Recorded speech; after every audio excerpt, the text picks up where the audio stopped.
মৃত্যুর পর সন্তানের করণীয় কি মৃত বাবার জন্য?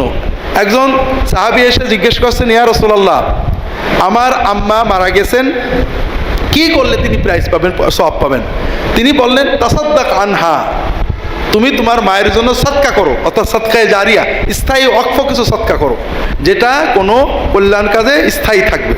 তিনি তার একটা খেজুরের বাগান আল্লাহর জন্য ওয়াকফ করে দিলেন।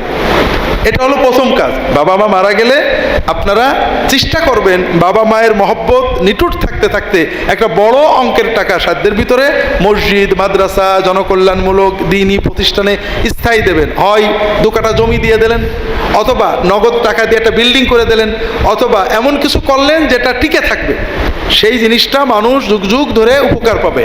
এটা হলো সুন্নত পদ্ধতি। অন্য এক সাহাবী এসে জিজ্ঞেস করছেন, ইয়া রাসূলুল্লাহ, হাল আলাইয়া মিন বা'দে ওয়াফাতে ওয়ালিদাইয়া মিন বিররিহিমা মিন শাই, আমার পিতামাতার মৃত্যুর পরে পিতামাতার খেদমতের আর কি কি বাকি থাকে? তিনি বললেন, as-সালাতু আলাইহিমা ওয়াল ইস্তিগফারু লাহুমা ওয়া ইকরামু সাদিকিহিমা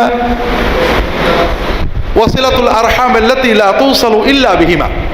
তোমার পিতামাতার মৃত্যুর পরে তাদের খেদমতের 4টে জিনিস বাকি থাকলো। 1 নম্বর, তাদের জন্য দোয়া করবে যে আল্লাহ তার মর্যাদা বাড়াও, রাব্বির হামহুমা কামা রাব্বায়ানি রাব্বিগফিরলি ওয়া লিওয়ালিদাইয়া।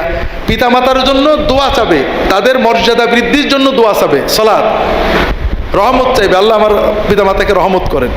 ওয়াল ইস্তিগফারু লাহুমা, তাদের জন্য ক্ষমা চাইবে, আল্লাহ আমার পিতামাতার ক্ষমা করে দেন। আমরা বাংলাদেশের মানুষ এখনো হুজুর নির্ভর হয়ে গেছি, অনুষ্ঠান নির্ভর হয়ে গেছি। মনে করি যে আমি ঘরে বসে বলবো আল্লাহ আমার আব্বা আমার রহমত করেন, মাফ করে দেন, এতে কি কিছু হয়? 10 জন লোক ডেকে আনলাম, সবাই মিলে দোয়া করলো, তাহলে বোধহয় বেশি হয় না। 10 জন লোক আপনি যদি একরাম করে খাওয়ান, এটা অন্য সওয়াব, কিন্তু আপনার বাপের জন্য 10 জন ডেকে আনলে তারা আপনার মতো মহব্বত নিয়ে দোয়া করবে, এ কোথায় পেয়েছেন? আপনি বাপের জন্য যখন হাত তুলবেন এমনি চোখে পানি এসে যাবে, আর আমি আপনার বাপের জন্য চোখে পানিতে দোয়া করবো, এই কল্পনা কোথা থেকে পেলেন? দোয়া করবেন, আল্লাহ আমার আব্বাকে রহমত করেন, আল্লাহ আমার আব্বাকে মাফ করেন।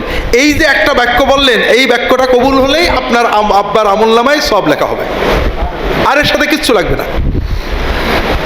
ওয়া ইকরামু সাদিকিহিমা, আব্বা বা আম্মার যারা প্রিয়জন ছিলেন, বন্ধু বা বান্ধবী, যাদের দেখলে আব্বা আম্মা স্পেশাল খুশি হতেন, গল্প করতেন, হাসতেন, এদেরকে সম্মান করতে হবে। ওয়া সিলাতুল আরহাম আল্লাতী লা তুসালু ইল্লা বিহিমা, সেলা রাহিমি, অর্থাৎ বাবা মার মাধ্যমে যে রক্ত সম্পর্ক, ভাই, মামা, চাচা, এদের সাথে সুসম্পর্ক বজায় রাখতে হবে।